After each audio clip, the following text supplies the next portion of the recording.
Hello and welcome student to this particular session. कैसे हैं आप सब? उम्मीद है आप सब होंगे बहुत अच्छे। तो किसी ने कहा है कि मेहनत इतनी खामोशी से करो कि सफलता शोर मचा दे। हाँ दोस्तों, इसी के लिए हम लोग डे नाइट स्टडी पे ये प्लेटफॉर्म पे ले गए सीयूईटी बीकॉम एंट्रेंस प्रिपरेशन का ये बैच। और आपको जैसा कि मालूम है कि मैं मोहम्मद आदिल शरीफ, मैंने बीएचयू से कर रखा है बीकॉम एमकॉम बीएड परसुइंग और यूजीडीसीए यानी 3 years diploma in computer application from Banaras Hindu university. तो फ्रेंड्स, सीयूईटी का बैच आ चुका है और सीयूईटी का ये रिवॉल्यूशन रुकना नहीं चाहिए, क्योंकि डे नाइट स्टडी ने लॉन्च किया है और हमारा टैगलाइन क्या है कि हम रटाते नहीं समझाते हैं। तो बस इसी के तहत हम ये बैच लेकर आए और आज हम लोग सबसे पहला टॉपिक मैक्रो इकोनॉमिक्स से स्टार्ट कर रहे हैं। और मैं आपको बता दूं कि अगर कोई भी तरह का क्यूरी हो तो आप मुझे डायरेक्टली व्हाट्सएप कर सकते हो, हमारे कोर्स में इनरोल कर सकते हो। सीयूईटी डीएनएस एजुकेटर ऐप आप डाउनलोड कर सकते हो, हमारे कोर्स में इनरोल कर सकते हो। 11th ऑफ जनवरी से हमारा लाइव क्लास स्टार्ट होने जा रहा है। तो हमारा व्हाट्सएप नंबर आप लिख लो, मेरा पर्सनल ये व्हाट्सएप नंबर 6388788130। आप मुझे पर्सनली व्हाट्सएप कर सकते हो किसी भी तरह का डाउट हो तो। आज की क्लास में बच्चे हम क्या करने वाले हैं सर? तो आज की क्लास में प्यारे बच्चे, आज हम लोग स्टार्ट करेंगे अपना मैक्रो इकोनॉमिक्स का ये पहला टॉपिक जिसका नाम है नेशनल इनकम। तो ध्यान समझना, नेशनल इनकम बहुत ही बच्चों को क्रिटिकल लगता है और आज छुई में ही हो जाएगा। क्यों? क्योंकि आदिल सर है ना, हम समझाएंगे ना एक एक चीज, बेसिक से लेकर एकदम पिन से लेकर टॉप तक यानी माउंटेन तक आपको पहुंचाएंगे। बस इस सेशन में देखिए आग लगा देंगे। आइए नेशनल इनकम को समझेंगे। नेशनल इनकम को समझने के लिए, इस चैप्टर को समझने के लिए और सीयूईटी में किस तरह का क्वेश्चन आएगा, ये सारा कुछ हम डिस्कस करेंगे। तो सबसे पहले मैक्रो इकोनॉमिक्स हम स्टार्ट कर रहे हैं। अब मुझे एक बात बताओ बच्चे, नेशनल इनकम अगर आपको समझना है तो उसके लिए आपको पता होना चाहिए कि इकोनॉमिक टर्शरी क्या होता है, नॉर्मल रेसिडेंट किसे कहते हैं, फिर आपको समझ में आएगा कि नेशनल इनकम क्या होता है, फिर आपको समझ में आएगा कि डोमेस्टिक इनकम क्या होता है, फिर आपको समझ में आएगा एनएफआईए क्या होता है। तो बिना किसी देर किए हुए हम स्टार्ट करें अपना सेशन। बच्चे कोई भी डाउट हो किसी के मन में जरूर पूछना। देखो, सबसे पहला टॉपिक जो हमें समझना पड़ेगा वो है हमारा नॉर्मल रेसिडेंट किसे कहते हैं। अगर नॉर्मल रेसिडेंट समझ में आ गया ना तो आपको और सारा टॉपिक बहुत आसानी से क्लियर हो जाएगा। देखो, नॉर्मल रेसिडेंट किसे कहते हैं बच्चे? देखो, मैं आपको नेशनल इनकम ही समझाऊंगा, लेकिन नेशनल इनकम को समझने के लिए हमारा पहले एक बेस बनाएंगे ना। जब बेस तैयार हो जाएगा तो नेशनल इनकम समझ में आएगा। तो नेशनल इनकम ही समझाऊंगा, बट उसके लिए कुछ बेसिक चीजें, जैसे चाय बनाना है तो हमें दूध, चीनी, चाय पत्ती जब डालेंगे तब ना चाय बनेगा, कि डायरेक्ट चाय बन जाएगा नहीं ना। तो हम चाय ही बनाएंगे, लेकिन दूध, चीनी और चाय पत्ती का इस्तेमाल तो कर ले। तो हम लोग नेशनल इनकम को समझते हैं छोटे से टॉपिक कॉन्सेप्ट से। सबसे पहला टॉपिक है who is normal resident. Normal resident किसे कहा जाता है? तो मैं 2 पॉइंट से समझाना चाहता हूं बच्चों। पहला पॉइंट, अगर कोई पर्सन, ध्यान समझना, a person who lives in a country for more than 1 year. क्या मतलब है सर? अगर कोई बंदा किसी कंट्री में 1 साल से ज्यादा रहता हो, country for more than 1 year. ध्यान समझना, जहां डाउट हो वहां तुरंत पूछना बच्चे, ताकि मैं। और दूसरा पॉइंट कहता है हुज, मैं समझाऊंगा, अभी समझाऊंगा, घबराना। Whose economic interest lie in that country. Whose economic interest lie in that country. घबराना नहीं बच्चे, घबराना नहीं। आदिल सर है ना, घबराना नहीं। पहला पॉइंट क्या है? अगर कोई इंसान किसी कंट्री में 1 साल से ज्यादा रहता हो, पॉइंट नंबर 1। और दूसरा पॉइंट कहता है whose economic interest. What is economic interest? Economic का मतलब होता है आर्थिक इंटरेस्ट। आर्थिक इंटरेस्ट मतलब क्या? यानी जिस कंट्री में वो रहता हो वहीं वो प्रोडक्शन भी करे, यानी सामान भी बनाए, वहीं पे वो कंजम्पशन भी करे यानी खाए पिए, वहीं पे वो सेविंग भी करे, वहीं पे वो इन्वेस्टमेंट भी करे। क्या मतलब है सर? मतलब ये है कि अगर कोई इंसान किसी कंट्री में 1 साल से ज्यादा रहता हो, पॉइंट नंबर 1, या दूसरा पॉइंट कहता है कि जिस कंट्री में वो रहता है वहीं पे उसका इकोनॉमिक इंटरेस्ट। इकोनॉमिक इंटरेस्ट का मतलब होता है बच्चे आर्थिक मामला वो वहीं पे करता है, यानी वहां पे सामान बनाता है, पैसे बचाता है, पैसे कमाता है, इन्वेस्टमेंट करता है, कहीं पे पैसे लगाता भी है। अगर ये 2 चीजें कोई भी इंसान कर रहा है बच्चे, तो समझ लो वो वहां का नॉर्मल रेसिडेंट है। हाँ सर, समझ में आ गया। इसका मतलब क्या मैं नॉर्मल रेसिडेंट हूं? हाँ, मैं तो इंडिया में पिछले 22-23 साल से रह रहा हूं, 24 साल से रह रहा हूं। अच्छा हाँ, मेरे पापा यहीं कमाते हैं, मेरा घर भी यही है, मेरा कंजम्पशन, सेविंग, मेरा इन्वेस्टमेंट, बैंक में पैसा, सब कुछ यही है। हाँ, इसका मतलब मैं नॉर्मल रेसिडेंट इंडिया का हूं, क्योंकि मैं दोनों कंडीशन सेटिस्फाई कर रहा हूं। समझ में आया ना? एक कंट्री में 1 साल से ज्यादा रहना, दूसरा पॉइंट क्या, वहीं पे प्रोडक्शन, खाना पीना, कंजम्पशन, सेविंग, इन्वेस्टमेंट, सामान बनाना, सारा कुछ, यानी आपका इकोनॉमिक इंटरेस्ट समझ में आया ना, वहीं पे अगर आपका लाई कर रहा है बच्चे, इसका मतलब आप उस कंट्री के नॉर्मल रेसिडेंट है। क्लियर है कि नहीं? हाँ सर क्लियर है, आगे बढ़िए ना सर। नॉर्मल रेसिडेंट समझ में आ गया सर। सर दूसरा टॉपिक पे आइए ना सर। दूसरा टॉपिक था बच्चे क्या हमारा, इकोनॉमिक टर्शरी किसे कहते हैं। ध्यान समझना ताकि मैं बात आपको समझा पाऊं। इकोनॉमिक टर्शरी किसे कहते हैं, ये 2 पॉइंट समझ लो ना बच्चे, उसके बाद देखो नेशनल इनकम में आग लगा देंगे एकदम। इकोनॉमिक टर्शरी क्या होता है बच्चे, ध्यान समझो। मैं कह रहा हूं कि ये मान लो इंडिया है, मुझे बहुत अच्छा डायग्राम तो नहीं आता बनाने, और ये हमारा एक कंट्री जिसका नाम है चाइना। ये कौन है, ये चाइना है, और ये क्या है सर, ये इंडिया है।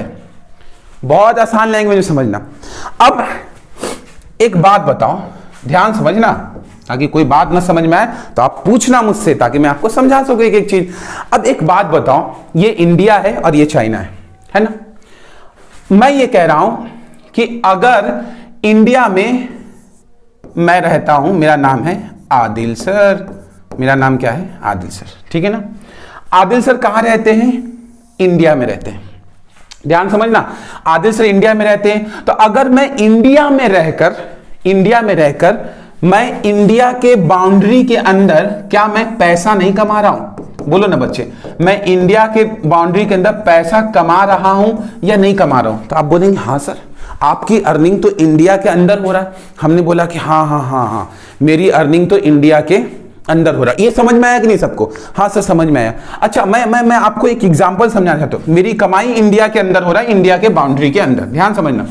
अच्छा, एक दिन क्या हुआ ना, मेरे पास बहुत पैसे आ गए। मैंने क्या किया, एक प्लेन खरीदा। ध्यान समझना बच्चे, एक प्लेन खरीदा, और इस प्लेन को क्या किया, ध्यान समझना ताकि कोई बात, ये प्लेन किसका है, ये प्लेन सर आदिल सर का है ना। आदिल सर अमीर हो गए बहुत। अब आदिल सर ने प्लेन खरीदा, प्लेन का नाम क्या रखा, एयर इंडिया। प्लेन का नाम रखा है एयर इंडिया। अब मैंने सोचा कि यार एयर इंडिया हमारा, एक काम करते हैं हम इसको, ध्यान समझना, ये कौन सी कंट्री, ये है मान लो रशिया। ये प्लेन हम चला दिए, ध्यान समझना, ये प्लेन हमने चलाया, प्लेन पता नहीं कैसा बन गया बट जैसा भी है, मैंने ये प्लेन चाइना और रशिया के बीच में चलाया। मेरी बात को ध्यान समझो बच्चे, मैं क्या कहना चाह रहा हूं। मैं आपसे ये कह रहा हूं कि मैंने ये प्लेन चला दिया रशिया और चाइना के बीच में। अब एक बात बताओ, ये प्लेन है किसका, आदिल सर का। आदिल सर कहां के रहने वाले, इंडिया के। आदिल सर कहां के नॉर्मल रेसिडेंट, इंडिया के ना। मैं इंडिया में रहता हूं, इंडिया में खाता हूं, इंडिया में पीता हूं, इंडिया में सब कुछ, तो इंडिया के रहने वाले। आदिल सर ने अपना प्लेन रशिया और चाइना के बीच में चलाया। बोलो ना बच्चे, बोलो ना। इसका मतलब ये प्लेन पे, इस प्लेन पे किसका अधिकार है, किसका राइट है, बोलो ना। आप बोलेंगे सर इस पे आदिल सर का राइट है। अच्छा, इस प्लेन से जो इनकम होगा वो किसको मिलेगा, आप बोलेंगे सर आदिल सर को मिलेगा। अच्छा।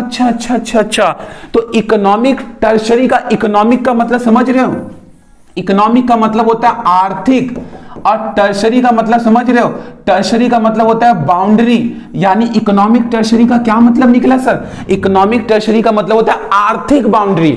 यानी मैं ये कहूं कि इकोनॉमिक टर्शरी का ये मतलब नहीं है कि सिर्फ इंडिया के अंदर जो हम कमा रहे हैं वही हमारा है, ना मेरे बच्चे ना। आप सोचो ना, अगर आदिल सर पैसे कमा रहे रशिया और चाइना के बीच में प्लेन चला गया, यानी ऐसे प्लेन गया, ऐसे प्लेन चला, दोनों कंट्री के बीच में प्लेन चल रहा है, उससे जो कमाई हो रही है क्या वो आदिल सर का नहीं है बच्चे? तो आप बोलेंगे सर आप ही का तो है। हाँ, इसका मतलब इकोनॉमिक टर्शरी का मतलब ये हुआ मेरे बच्चे कि जब इंडिया के नॉर्मल रेसिडेंट किसी बाहर की कंट्री से भी अगर कमाई कर रहा है, नहीं समझ में आया, अगर इंडिया का नॉर्मल रेसिडेंट बाहर की कंट्री से कमाई कर रहा है तो वो बाहर की कंट्री भी हमारे इकोनॉमिक टर्शरी में आ जाएगा। यानी इकोनॉमिक टर्शरी का क्या मतलब समझ में आया? इसको समझो। इकोनॉमिक टर्शरी का मतलब बच्चे ये होता है, ध्यान समझना, कि यानी इंडिया का बाउंड्री तो हमारा है ही, हां सर है। इंडिया के बाउंड्री के अलावा जहां जहां से हम पैसे जनरेट कर रहे हैं, पैसे कमा रहे हैं, बाहर की कंट्री से भी अगर हम पैसे कमा रहे हैं तो वो हमारे इकोनॉमिक टर्शरी में आता है। उसके लिए शर्त क्या है? उसके लिए शर्त समझ लो, यानी उसके लिए रूल क्या है? उसके लिए रूल जो कुछ है वो पहला समझ लो। सबसे फर्स्ट रूल जो आता है, इसको मैं हल्का सा एक्सप्लेन कर देता हूं यहां पे। अब जो डाउट होगा पूछना जरूर बच्चे। जो सबसे पहला रूल आता है वो रूल क्या है, ध्यान समझना। सबसे पहला रूल है कि वहां पे हमारी एडमिनिस्ट्रेशन होना चाहिए। What is administration? Sir tough word का इस्तेमाल ना करिए सर। एडमिनिस्ट्रेशन का मतलब होता है वहां पे हमारी हुकूमत होनी चाहिए। हुकूमत का मतलब वहां पे हमारी गवर्नेंस होनी, यानी हम वहां पे पावर में हो। अब एक बात बताओ, प्लेन किसका? आदिल सर का। तो पावर में कौन? आदिल सर। अच्छा, जब हम मेरी पावर में, मैं वहां पे अगर मेरी पावर चल रही है तो मैं वहां पे अपने पर्सन का मतलब अपना लोग, अपना गुड्स का मतलब अपना सामान, और अपना कैपिटल, ये तीन बातें समझना ध्यान से। यानी अगर किसी कंट्री में हमारी कोई हुकूमत चल रही हो, हमारी हुकूमत से क्या मतलब है? यानी कि मतलब उस एरिया पे हमारा हुकूमत हो, यानी उस एरिया पे हमारा पावर हो। उस एरिया पे क्या हो बच्चे? हमारा पावर हो। और हमारा पावर होने का मतलब क्या है? हमारे पर्सन यानी हमारे लोग, हमारा सामान, हमारा पूंजी यानी हमारा पैसा उस एरिया में लग रहा हो और उससे हम कमाई कर रहे हो, तो वो सब हमारे इकोनॉमिक टर्शरी में आ जाएगा। समझ में आया? तो इकोनॉमिक टर्शरी का मतलब समझना बच्चे। इकोनॉमिक टर्शरी का मतलब सिर्फ इंडिया का बाउंड्री नहीं होता। इंडिया का बाउंड्री तो अपना है ना, वो तो अपना देश है, अपना बाउंड्री, अपनी कंट्री, वहां तो कोई पूछना ही नहीं है। प्लस इंडिया के बाहर जहां हमारी पावर हो, हमारे लोग, हमारा पर्सन, हमारा गुड्स, हमारा कैपिटल इजीली सर्कुलेट कर रहा हो। सर्कुलेट करने का मतलब वहां पे इजीली काम पे लग गया हो, तो वो एरिया हमारे इकोनॉमिक टर्शरी में आएगा। ये बात समझ में आया बच्चे? कोई डाउट है पूछो ना, इस बात में कोई डाउट है? नहीं ना सर, नहीं ना सर, कोई डाउट नहीं सर। आगे बढ़िए ना सर, आगे बढ़ते हैं। इकोनॉमिक टर्शरी समझ में आया कि नहीं? तो ये क्या था बच्चे? ये है हमारा इंडिया, और ये क्या है हमारा? ये हमारा चाइना। ध्यान समझना, जहां ना समझ में आ पूछना जरूर, ताकि कोई डाउट ना हो। एक दूसरा एग्जाम्पल लेते हैं ना, एक दूसरा एग्जाम्पल लेते हैं। यहां कौन थे याद करो? आदिल सर, है ना। अब एक बात बताओ, मान लो चाइना में एक ओशन है। ओशन समझते हो? ओशन का मतलब होता है समुद्र।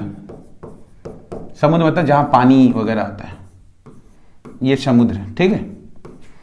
और इस समुद्र में छोटे छोटे मछलियां हैं, छोटे छोटे फिशेस, मछली। ये देखो छोटे छोटे मछलियां, दिख रहा है सबको? ध्यान समझना ताकि कोई बात ना समझ में ना। अब हमने चाइना से कहा कि भाई चाइना ये बताओ, ये जो ओशन है, समुद्र है, ये समुद्र तो नेचर की प्रॉपर्टी है ना, नेचुरल प्रॉपर्टी है। नेचुरल प्रॉपर्टी का मतलब गिफ्टेड बाय गॉड, ईश्वर का दिया हुआ, gifted bye God, God gifted है, ये नेचुरल प्रॉपर्टी है। तो चाइना ने कहा हाँ हाँ नेचुरल प्रॉपर्टी। और ये समुद्र है भाई, समुद्र किसी के पापा का थोड़ी है, समुद्र किसी के पापा का थोड़ी है भाई, समुद्र समुद्र होता है कि नहीं। अब एक बात बताओ मुझे, ये हमारी नेचुरल प्रॉपर्टी है, ठीक। आदिल सर जाते हैं एक बार और चाइना से कहते हैं कि चाइना वालों ये बताओ, समुद्र तो नेचुरल प्रॉपर्टी है ना, गिफ्टेड बाय गॉड है। बोला हाँ, तो एक काम करो ना, इसमें इतने पे मुझे अधिकार दे दो, इतना पे पावर मुझे, इतने पे मछली हम मारेंगे, यानी इतने पे फिशरीज हम चलाएंगे, इतने पे मुझे अधिकार दे दो।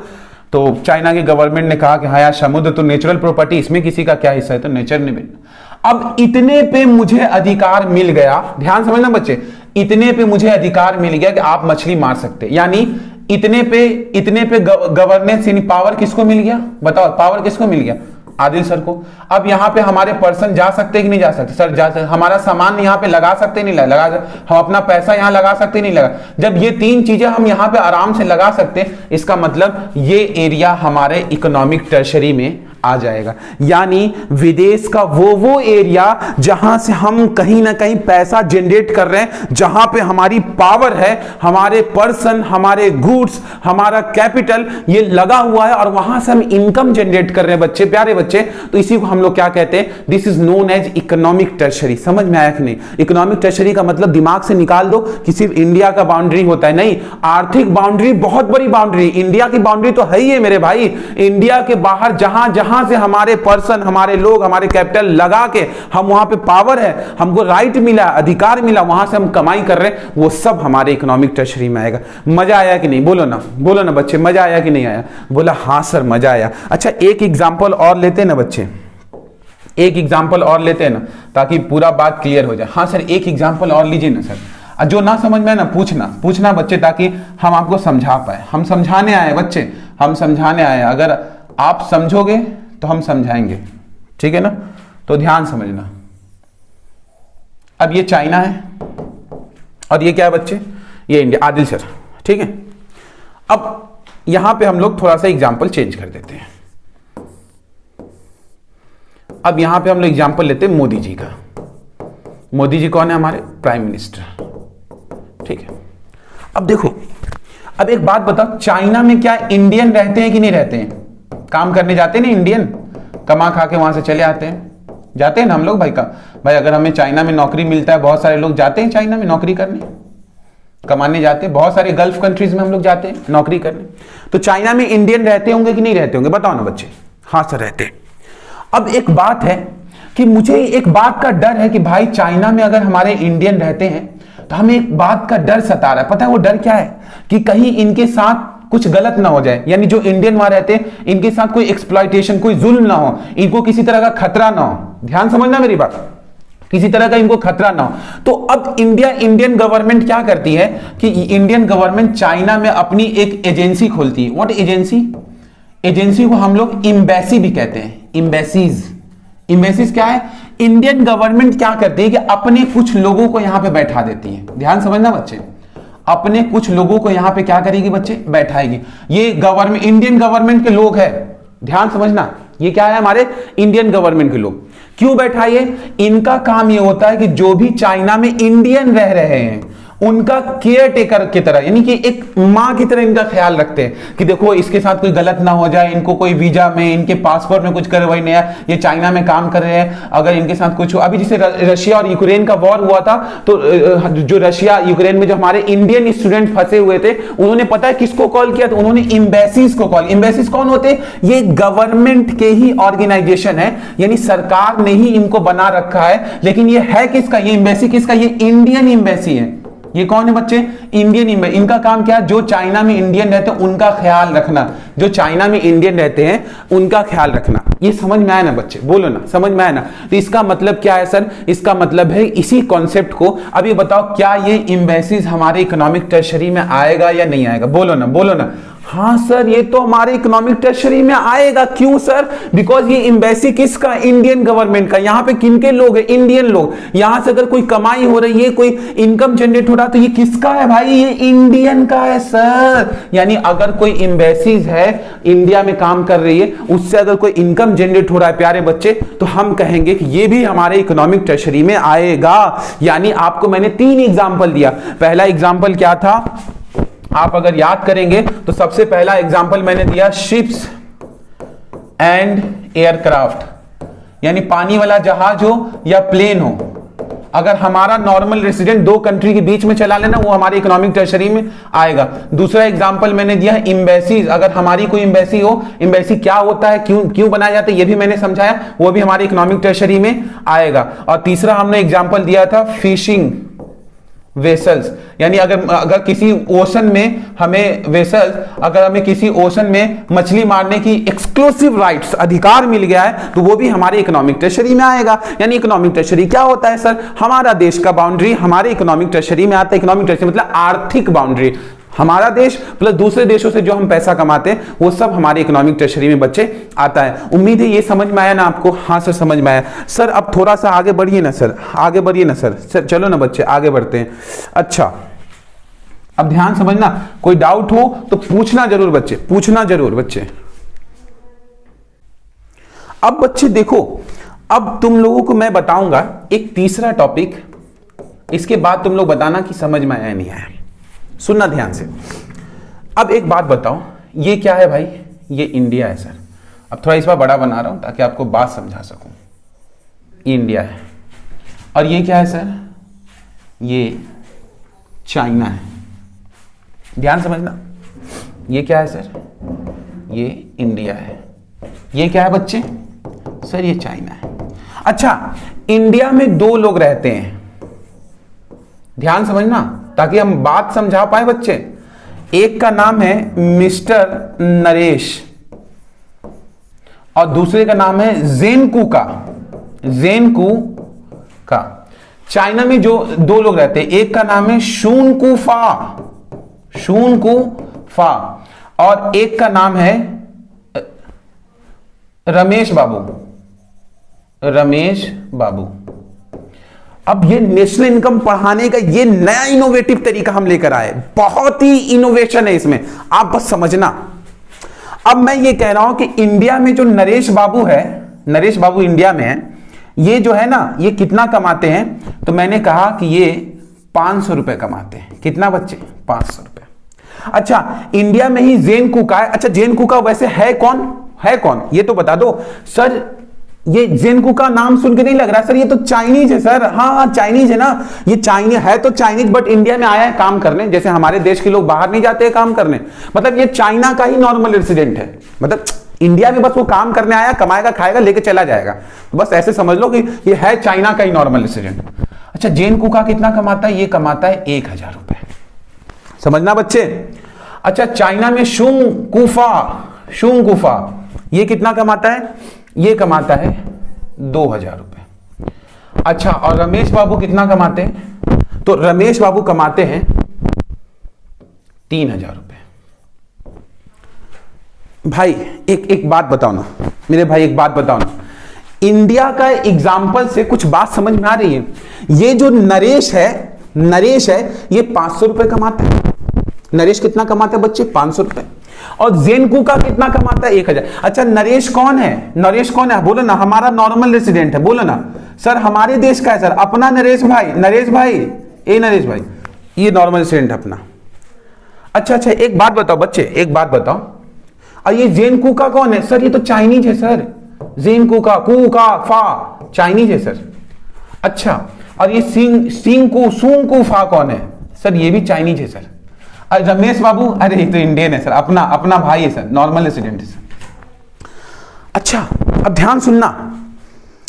अब आपके मन में सवाल उठता है कि सर ये नेशनल इनकम होता क्या है सर? सर ये नेशनल इनकम क्या होता है सर, समझाइए ना। मैं दे रहा हूं ना एग्जांपल, बहुत सटीक समझाऊंगा, और आज तक शायद ये डीएनएस में रिवॉल्यूशन आया है कि इतना आसान तरीके से पढ़ाया जाएगा, बहुत समझ के। मैंने शुरू में कहा था टीचर्स क्रिएट नहीं किया था, टीचर्स बाय बॉर्न होते बच्चे। आओ ना, देखो ना। तो अब सवाल है कि सर ये नेशनल इनकम क्या होता है सर? बताते हैं ना, सुनो ना। कहता है कि वो इनकम, यानी वो कमाई, यानी वो पैसा जो कमाया जाता है, जो जनरेट किया जाता है by normal resident, by normal resident with in economic tertiary. ये सर 1 मिनट सर, समझाइए ना सर, अभी समझाते ना बच्चे, अभी समझाते ना बच्चे, ना समझ में आए तो पूछना ना समझ में आए तो।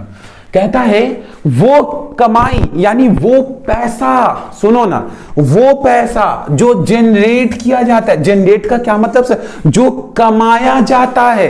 अच्छा, किसके द्वारा कमाया जाता है सर? कहता है नॉर्मल रेसिडेंट द्वारा। नॉर्मल रेसिडेंट का मतलब इंडियन द्वारा, नॉर्मल रेसिडेंट मतलब हमारा भाई, इंडियन, भारतीय द्वारा कमाया जाता है with in economic tertiary. Economic tertiary का मतलब होता है अपने कंट्री में हो या बाहर की कंट्री में हो, अपना भाई नॉर्मल रेसिडेंट, इंडियन जो पैसा कमाता है अपने कंट्री में या बाहर की कंट्री में, अपना भाई यानी नॉर्मल रेसिडेंट जो पैसा कमाता है उसको हम लोग नेशनल इनकम कहते हैं। क्या मतलब सर? मैं एग्जांपल देता हूं। अपने भाई द्वारा कमाया गया पैसा अपने कंट्री में या हमारे इकोनॉमिक टर्शरी यानी बगल वाली कंट्री में भी, अगर अपना भाई जो पैसा कमा रहा, अपना सगा भाई यानी इंडियन, वो हमारे नेशनल इनकम में आता है। अब एक बात बताओ, अगर मैं आपसे पूछूं कि इंडिया में अपना नॉर्मल रेसिडेंट, अपना सगा भाई कौन है, तो आप बोलेंगे सर नरेश, सर नरेश है। मुझे बताओ ना नरेश कितना कमाता है, आप बोलेंगे सर 500। सुनो ना, अच्छा ये तो हो गया नॉर्मल रेसिडेंट द्वारा कमाया गया पैसा, लेकिन बोला विद इन इकोनॉमिक टर्शरी, अपने इकोनॉमिक टर्शरी में जो भी इंडियन है। तो इकोनॉमिक टर्शरी में यहाँ ये हमारे चाइना हमारे इकोनॉमिक टर्शरी है ना, क्योंकि हमारा बंदा यहाँ काम कर रहा है। तो ये अगर हमारा बंदा यहाँ काम कर तो ये हमारी इकोनॉमिक टर्शरी में आएगा ना, बोलो ना हमारा बंदा। अच्छा नॉर्मल रेसिडेंट, अच्छा रमेश बाबू जो है ये हमारे नॉर्मल रेसिडेंट है कि नहीं है, बोलो ना। रमेश बाबू अपना भैया, अपना भाई रमेश कितना, रमेश कितना कमा रहा है, बोलो ना रमेश कितना कमा रहा है। आप बोलेंगे सर रमेश कमा रहा है 3000 रुपए। 3000 और 500 जोड़ेंगे कितना आ जाएगा, 3500। सर यही नेशनल इनकम है सर, यही नेशनल इनकम है सर। क्या मतलब सर नेशनल इनकम क्या होता है, वो पैसा जो नॉर्मल रेसिडेंट के द्वारा कमाया जाए, नॉर्मल रेसिडेंट अपना इंडियन द्वारा कमाया हुआ पैसा, चाहे वो अपने घर में कमाए चाहे घर से बाहर कमाए, अपना भाई के द्वारा कमाया हुआ पैसा हमारा नेशनल इनकम कहलाता है। तो अपना भाई कौन है, तो यहां नरेश है, और यहां अपना भाई कौन है, यहां रमेश बाबू। ये हमारे इकोनॉमिक टर्शरी में आता है, क्योंकि हमारे लोग यहां काम कर रहे हैं, यहां से कमा के घर लेकर आ रहे हैं, ये हमारे इकोनॉमिक टर्शरी में आता है। इसी को हम लोग कहते हैं नेशनल इनकम। मजा आया नहीं आया, बोलो ना। नेशनल इनकम समझ में आया कि नहीं? हाँ सर क्लियर, एकदम क्लियर है सर, आगे बढ़िए ना सर। नेशनल इनकम कौन, वो इनकम जो हमारे अपने लोग द्वारा कमाए, चाहे इंडिया में या इंडिया के बाहर। अच्छा सर ये बताइए, ये तो समझ में आ गया, आगे बताइए, ये बताइए सर डोमेस्टिक इनकम क्या होता है सर, थोड़ा सा समझाइए ना, दूसरा टॉपिक बताइए ना। ये डोमेस्टिक इनकम क्या होता है सर, डोमेस्टिक इनकम, इसको सुनना। कहता है वो पैसा, यानी वो इनकम, वो कमाई, वो पैसा जो कमाया जाता है भारत के, इंडिया के बाउंड्री के अंदर, इंडिया के बाउंड्री के अंदर जो पैसा कमाया जाता है, चाहे वो अपना भाई कमाए यानी नॉर्मल रेसिडेंट कमाए या नॉन रेसिडेंट। नॉन रेसिडेंट का मतलब जो इंडियन नहीं है, जो इंडियन है लेकिन भारत के बाउंड्री के अंदर, यानी अच्छा भारत का बाउंड्री कौन है भाई, बोलो ना, यही है ना भारत का बाउंड्री, बोलो ना भैया, बोलो ना। हाँ सर यही तो है भारत का बाउंड्री। तो कहता है भारत के बाउंड्री के अंदर जो पैसा कमाया जाता है, चाहे अपना भाई कमाए या नॉन रेसिडेंट। नॉन रेसिडेंट का मतलब जो इंडियन नहीं है, कौन है ये, चाइनीज है, कमा के चला जाएगा। तो इस दोनों पैसों को, इसको हम लोग डोमेस्टिक इनकम कहते हैं। अब मुझे बताओ डोमेस्टिक इनकम कितना होगा, तो आप बोलेंगे सर नरेश की कमाई और जेन कुका की कमाई, नरेश की कमाई और जेन कुका की कमाई। नरेश कितना कमाता है सर 500 रुपए, जेन कुका कितना कमाता है सर 1000। तो डोमेस्टिक इनकम कितना आ जाएगा सर 1500। बोलो ना बच्चे, बोलो ना बच्चे, डोमेस्टिक इनकम समझ में आया नहीं आया, आया ना? हाँ सर आ गया। नेशनल इनकम समझ में आया नहीं आया? हाँ सर आ गया। नेशनल इनकम मतलब हमारा भारतीय द्वारा कमाया हुआ पैसा, चाहे इंडिया में या बाहर, नेशनल इनकम। डोमेस्टिक इनकम मतलब वो पैसा जो है भारत के बाउंड्री के अंदर, चाहे अपना नॉर्मल रेसिडेंट या नॉन रेसिडेंट। नॉन मतलब जो रेसिडेंट नहीं है, वो हमारा डोमेस्टिक इनकम है। एग्जांपल याद रहेगा कि नहीं, बोलो ना, एग्जांपल याद रहेगा कि नहीं? मिटाओ इसको, नोट कर लेना, ताकि कोई दिक्कत आए तो हम लोग उस पर डिस्कस कर सके। बोलो ना बच्चे, समझ में आया कि नहीं? अच्छे समझ में आया ना? आगे बढ़े? हाँ सर आगे बढ़िए ना सर, आगे बढ़िए ना सर। चलिए अब एक बात बताओ बच्चे, एक चीज मैं समझना चाहूँ, आप ही लोग से समझेंगे, आप ही लोग है भाई, आप लोग से नहीं समझेंगे तो किससे समझेंगे बताओ ना? आप लोग से नहीं समझेंगे तो सर किससे समझेंगे, बोलो ना। हाँ सर बताइए, नेशनल इनकम समझ में आया कि नहीं अच्छे से? हाँ सर समझ में आ गया सर, सब बहुत बेहतरीन समझ में आया सर। तो बढ़े आगे ना? हाँ बढ़िए ना सर, आगे बढ़िए ना। याद रहेगा ना बच्चे? हाँ सर याद रहेगा। चलिए अब सुनो मेरी बात, नेशनल इनकम। अब एकदम आंख बंद करके भी कोई पूछेगा तो बता दोगे ना? अच्छा यहाँ पे एग्जांपल से मुझे समझाना, डायरेक्ट बताओ नेशनल इनकम कितना? हाँ सर ये नेशनल इनकम मतलब आपने बताया था वो पैसा जो कमाया जाता है नॉर्मल रेसिडेंट द्वारा। तो सर नरेश का इनकम और रमेश बाबू का एग्जाम जोड़ दो, भारत या भारत के बाउंड्री के बाहर, इकोनॉमिक टर्शरी में आना चाहिए। नरेश का इनकम, रमेश बाबू का इनकम जोड़ दो, नेशनल इनकम आ गया। डोमेस्टिक इनकम कितना? तो बोले सर भारत के बाउंड्री के अंदर जो पैसा कमाया जाता है उसको हम लोग डोमेस्टिक इनकम कहते हैं। समझ में आया कि नहीं? बोलो ना बच्चे। हाँ सर समझ में आ गया। आगे बढ़े कि नहीं बढ़े? हाँ सर आगे बढ़िए। अच्छा एक बात बताओ, एक टॉपिक इसमें और आता है, उसको बोलते हैं हम लोग NFIA। NFIA का फुल फॉर्म क्या होता है? Net factor income from abroad. Net factor income from abroad, ये है NFIA का फुल फॉर्म। ये क्या है सर? ये क्या नया क्या लेकर आए हैं सर? अब मैं इसको समझाने की कोशिश करता हूं, जहां ना समझ में आए वहां पूछना जरूर। अगर पूछोगे नहीं तो समझोगे कैसे? बताओ। जब तक पूछोगे नहीं पता क्या चलेगा कि आप समझे कि नहीं समझे। इसलिए समझना है तो पूछना पड़ेगा। अगर समझना है तो पूछना पड़ेगा बच्चे। पक्का ना? हाँ सर पक्का पक्का, समझ में आ गया सर। तो पूछेंगे तो ही समझ पाएंगे। आइए, मैंने लिखा net factor income from abroad क्या होता है, ध्यान समझना। देखो यहां पे लिखा नेट, यानी नेट का मतलब एक्चुअल में, फैक्टर इनकम यानी कितना कमाए हैं, फ्रॉम एब्रॉड यानी हमने विदेश से कितना पैसा कमाया। मैं आपसे एक सिंपल सा सवाल पूछ रहा हूं मेरे भाई, मुझे बताओ ना, हमने विदेश से कितनी कमाई की है? एकदम प्यार से पूछ रहा हूं, बताओ ना, हमने विदेश से कितना कमाया? विदेश कौन है सर? चाइना है। अगर मैं पूछूं कि बताओ ना, चाइना से हमने कितना कमाया है, मैं इंडिया कितना कमाया, तो आप बोलेंगे सर चाइना से कितना कमाया, तो ये चाइना में अपना आदमी कौन है? रमेश बाबू है ना, तो रमेश बाबू कमा के अपने घर लौट आएंगे। परदेसी घर लौट आया तो रमेश बाबू घर लौट आएंगे। तो सर आप पूछ रहे हैं ना कि चाइना से नहीं, एब्रॉड यानी विदेश से कितना कमाया, तो सर रमेश बाबू जो है ये 3,000 रुपए लेकर इंडिया में लौटेंगे। माँ इंतजार कर रही है, बेटा आ रहा है घर को, बेटा आ जा, माँ इंतजार कर रही है। तो ये रमेश बाबू क्या है, 3,000 रुपए लेके घर आ जाएंगे।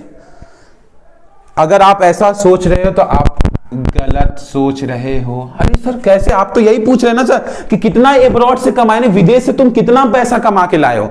अब इसको मैं बता रहा हूं। एक बात बताओ, रमेश बाबू जो है वो पैसा तो लेकर आए हैं, मैं मानता हूं 3,000 रुपए इंडिया में आ रहा है, मैं मानता हूं, लेकिन मैं पूछा हूं नेट। नेट का मतलब क्या होता है? एक्चुअल में बताओ विदेश से तुम कितना कमाए हो।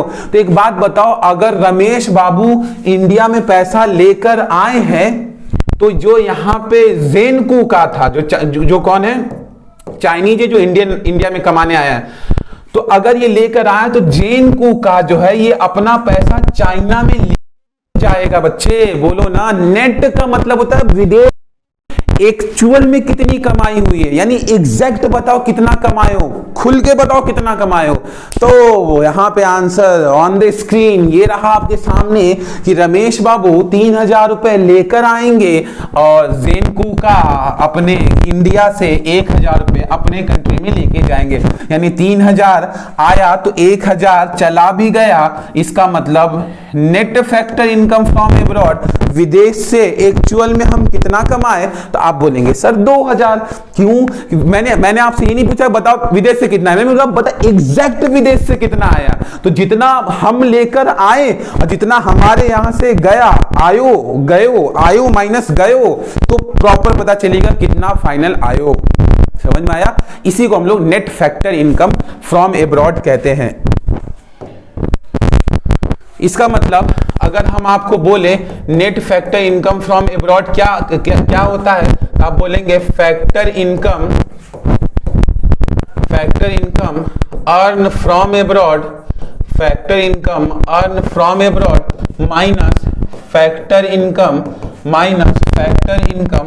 Paid to abroad, factor income paid to abroad. यानी विदेश से जितना पैसा आया, रमेश बाबू लेकर आए कितना, 3,000, और जेनकू का गया कितना, 1,000, तो हमारा NFIA कितना बना, 2,000। फैक्टर इनकम यानी वो कमाई जो विदेश से आया और वो कमाई जो विदेश गया, इसी को हम लोग NFIA कहते हैं। क्लियर है ना बच्चे? बोलो ना, क्लियर है कि नहीं है? समझ में आया या नहीं आया? बोलो। हाँ सर। नॉर्मल रेसिडेंट भी अच्छे सर। डोमेस्टिक इनकम समझ में आया? हाँ सर। और नेशनल इनकम भी अच्छे समझ में आया? हाँ सर। सब कुछ समझ में आ गया। तो मुझे उम्मीद है ये सेशन आपको बहुत ज्यादा पसंद आया होगा और अगले ही पार्ट 2 में हम लोग मिलते हैं और इसी कॉन्सेप्ट को आगे बढ़ाने वाले हैं। प्यारे बच्चों, जल्दी से अगर आपको ये सेशन हमारा पसंद आ रहा है इस कोर्स में इनरोल हो जाए ताकि हम अपना लाइव सेशन स्टार्ट कर सके और बहुत ही बेहतरीन तरीके से आपको पढ़ाएंगे। ये डीएनएस का आपसे वादा है। Thank you very much for this particular session.